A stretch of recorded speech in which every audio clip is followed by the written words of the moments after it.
kubo na tinitirhan mo yung kaidol, tinatakpan ko lang ng ng black sheet para di malamig kasi umano na yung tawag doon, yung amakan.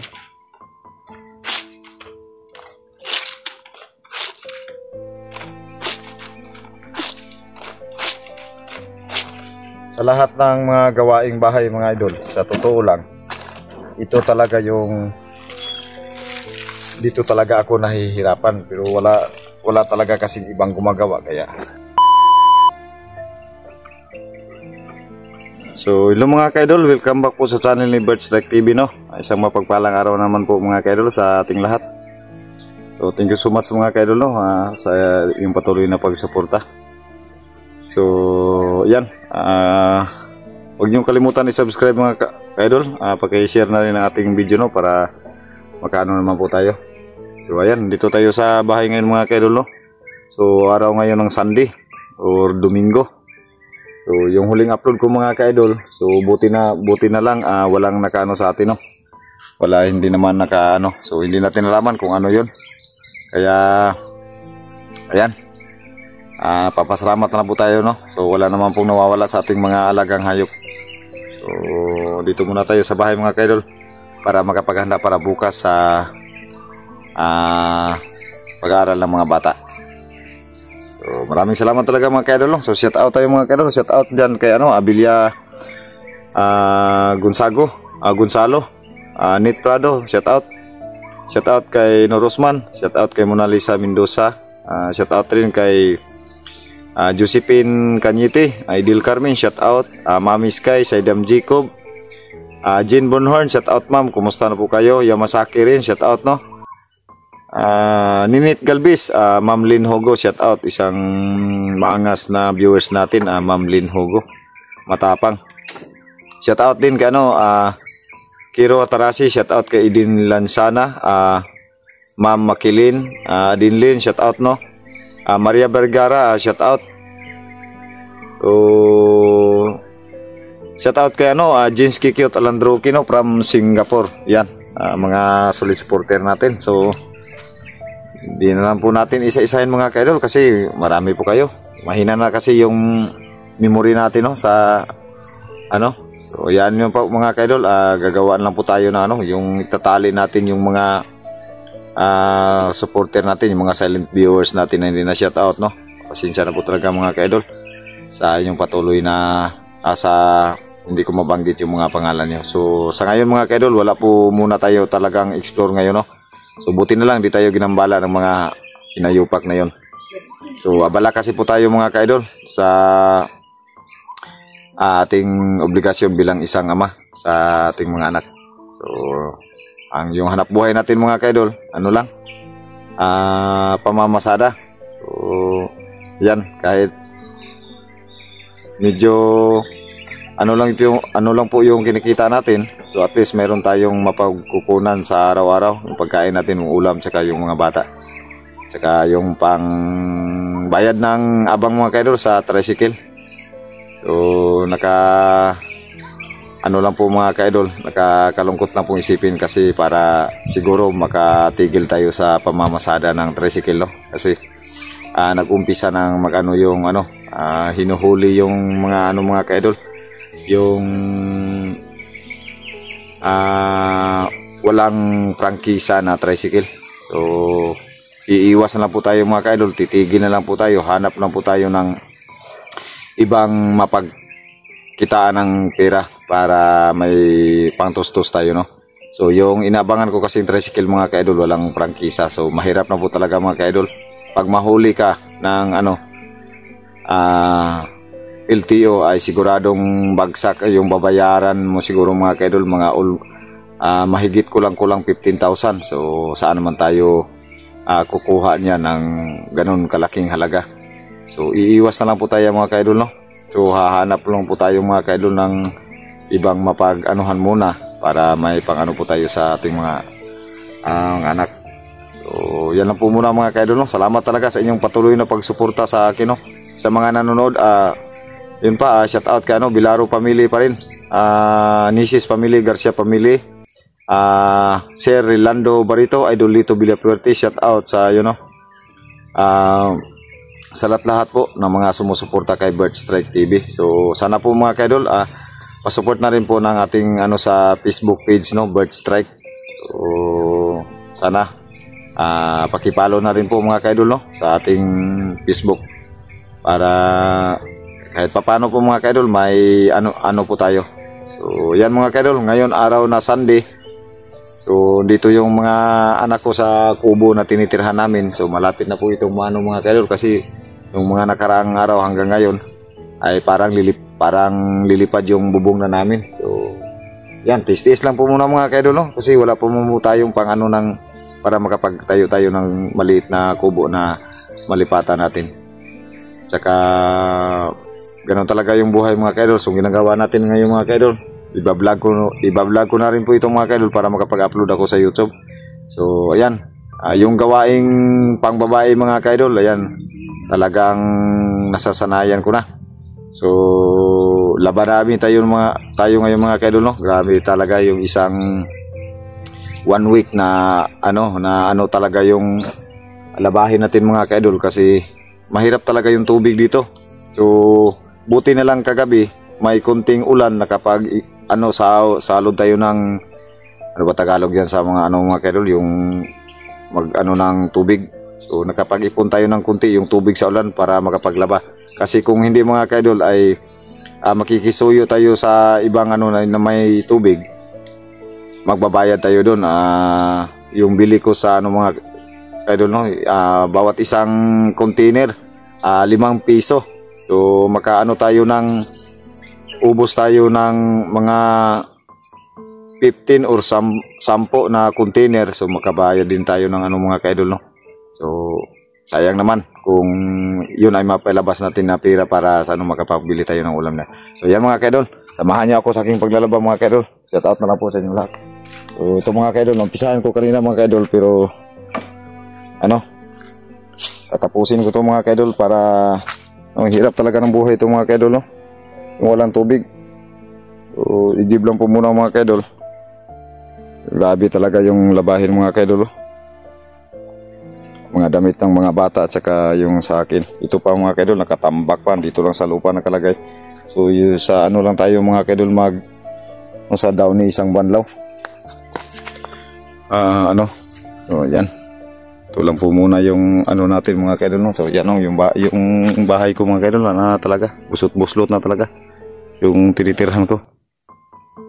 So yan. Tignan nyo mga kaidol kung pa tayo maglaba, no? Kung kaya pa ba natin maglaba.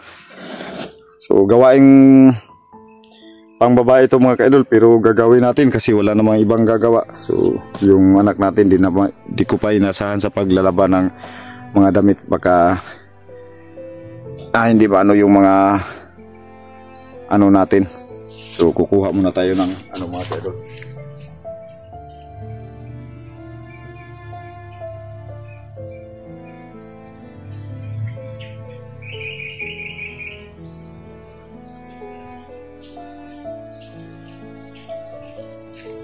So umpisa ng mga kaidol, paglalaba. So tatakpan natin to mga kaidol, kasi baka tayo dito. Baka makita yung matagal na nating tinatago. Pasensya na talaga mga kaidol sa muna natin, no? Kasi hindi makapag-explore. Kaya hindi sunod-sunod yung upload natin sa YouTube. Sayang naman mga kaidol kung pabayaan natin yung channel natin. Matagal nating pinaghirapan yan, tapos iiwan natin. So mahirap lang talaga sa labahin na kusot mga kaidol, yung puti, white color. Kasi susuruin mo talaga kung saan yung yung mga shorts lang, mga decolor mga kaidol, okay lang yan. So ulitin ko mga idol, no? Salamat talaga sa inyong patuloy na pagsuporta. So shout out ulit kay Ma'am Jean Bornhorn. Saka kay ano? Kay sino ba 'yun? Matandaan.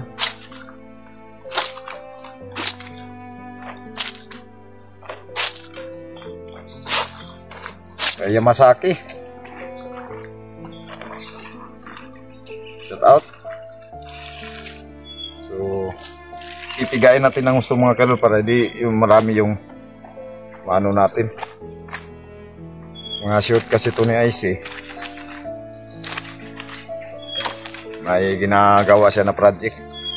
Kaya ako lang po muna maglaba. Para makapag-focus yung bata mga kailo, no? Sayang naman. Walang explore. So, salamat. Ito yung kubo na tinitirahan mo yung kaidol. Tinatakpan ko lang ng ano, ng black sheet. Para ano ba, hindi malamig. Kasi umano na yung ano ba tawag doon, yung amakan.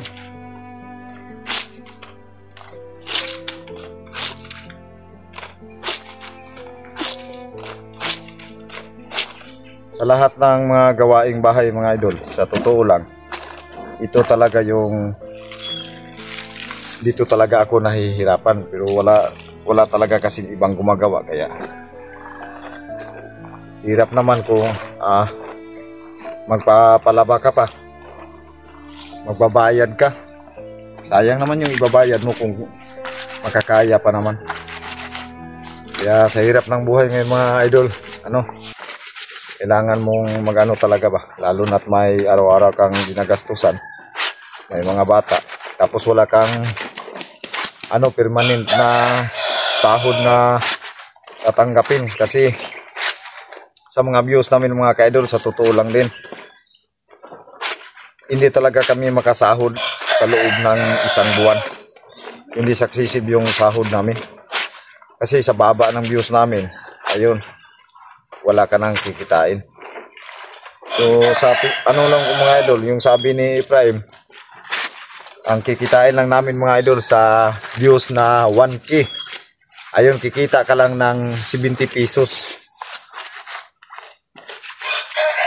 Tapos wala kang upload.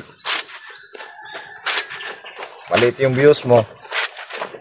Nahihirapan ka talaga mga idol. Kaya yung mga iba, tumigil na sa pagbablog.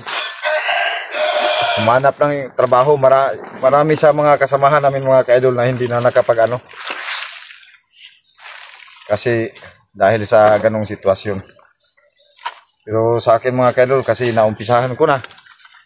Sayang naman talaga yung ano, binigay na sa akin na opportunity para sa ano, isa tong ano kay ano, galing pa ito kay ano 69.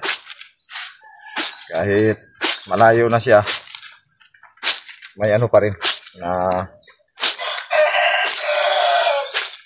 so abang-abang lang po tayo mga ka-idol, no? Tsaka nagpapasalamat na rin po tayo kung hindi tayo nakapag-explore kasi sobrang delikado kung titignan natin yung mga anggulo ng mga ano. Pasalamat na po tayo, hindi tayo ginulo ngayon.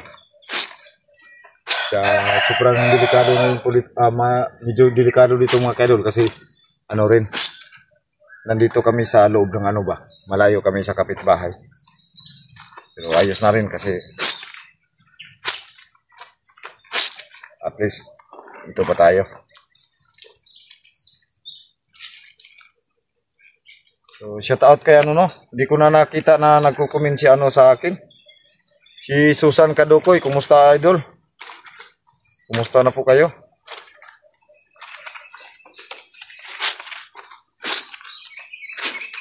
Sa ano, shout out na rin kay ano, kay Shin Hibay. So ingat po kayo idol sa dyan sa Manila, kasi sa lahat-lahat ng mga taga Manila dyan, yung naabot ng ano, ng baha, ingat po kayo palagi idol. Sobrang ano na ngayon yung panahon, no?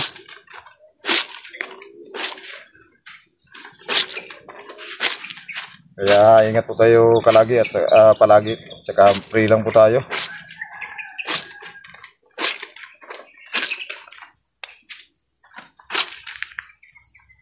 Yan, ganito lang yung trabaho na paglalaba mga ka-idol, pero papawisan ka talaga.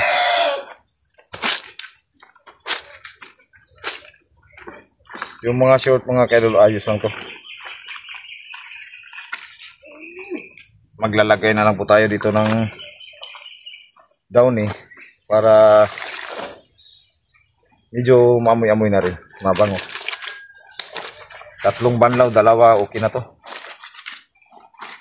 Sisiguruhin lang natin yung mga t-shirt.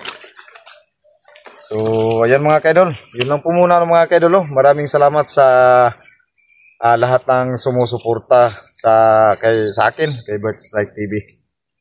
At sa mga silent viewers ko, thank you so much. Sa mga dating mga viewers ko mula noon hanggang ngayon, maraming salamat po sa inyong mga idol, sa inyong patuloy, walang sawang pagsuporta sa akin. Kaya lubos po akong nagpapasalamat sa inyong mga idol sa inyong tiwala at saka suporta sa amin. So ayan, ano po muna natin yung video natin mga ka-idol. So God bless po sa mga supporter natin from Luzon, Visayas, Mindanao, sa ibang kahit saang sulok ng mundo. Maraming salamat po sa inyong lahat. Salamat po.